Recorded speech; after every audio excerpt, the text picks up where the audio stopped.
बिस्मिल्लाहिर्रहमानिर्रहीम। मंजिलें चाहे ऊंची क्यों न हो, रास्ते हमेशा पैरों के नीचे होते हैं। अरे तूफान से कश्तियां निकल सकती है, फिर तू क्यों नहीं मुश्किलों से निकल सकता है। अरे हारा वही है जो लड़ा नहीं है। माजी बदल नहीं सकता, मगर हाल और मुस्तकबिल आज भी हमारी मुट्ठी में है।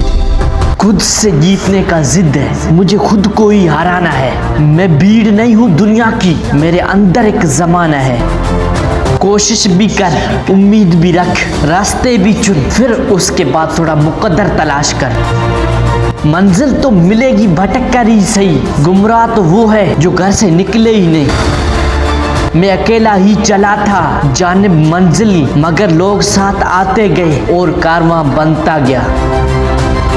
कामयाब लोग अपने फैसले से पूरी दुनिया बदल देते हैं और कमजोर लोग दुनिया के डर से अपने फैसले बदल देते हैं। Bye bye.